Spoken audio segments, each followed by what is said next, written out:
Hi, welcome to our channel. Please subscribe and stay us. These, too, were worth description. The lady had a smooth, white, delicate brow, strongly marked eyebrows, long lashes, eyes that seemed to change colour, and a good-sized, delicious mouth with teeth as white as milk. A man could not see her nose for her eyes and mouth. Her own sex could and would have told us some nonsense about it.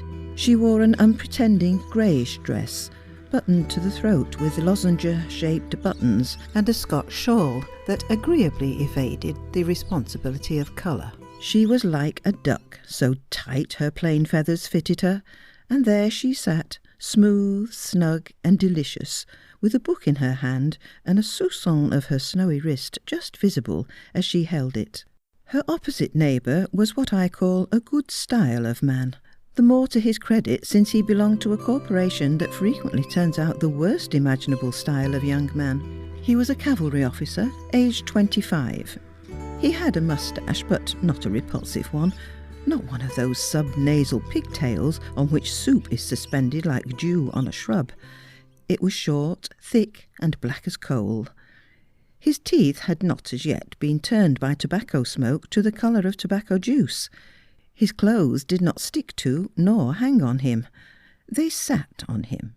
He had an engaging smile, and what I liked the dog for, his vanity, which was inordinate, was in its proper place, his heart, not in his face, jostling mine and other people's who have none.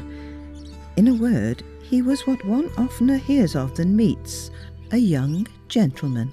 He was conversing in an animated whisper with a companion, a fellow officer. They were talking about what it is far better not to do, women. Our friend clearly did not wish to be overheard, for he cast ever and anon a furtive glance at his fair vis-à-vis and lowered his voice. She seemed completely absorbed in her book, and that reassured him.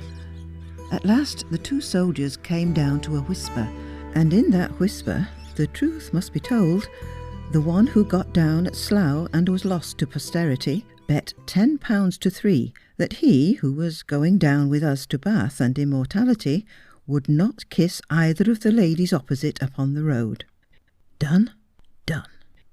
Now I'm sorry a man I have hitherto praised should have lent himself, even in a whisper, to such a speculation, but nobody is wise at all hours, not even when the clock is striking 25, and you are to consider his profession, his good looks, and the temptation. 10 to 3. After Slough, the party was reduced to 3. At Twyford, one lady dropped her handkerchief. Captain Dolignan fell on it like a tiger and returned it like a lamb. 2 or 3 words were interchanged on that occasion. At Reading, the Marlborough of our tale made one of the safe investments of that day. He bought a Times and a Punch. The latter was full of steel pen thrusts and woodcuts. Valour and Beauty deigned to laugh at some inflated humbug or other punctured by Punch. Now laughing together thaws our human ice. Long before Swindon it was a talking match. At Swindon, who so devoted as Captain Dolignan? He handed them out, he souped them, he tough-chickened them, he branded and cochinealed one.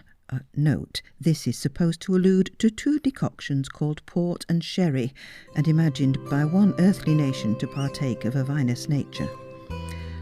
And he branded and burnt-sugared the other. On their return to the carriage, one lady passed into the inner compartment to inspect a certain gentleman's seat on that side the line. Reader, had it been you or I, the beauty would have been the deserter.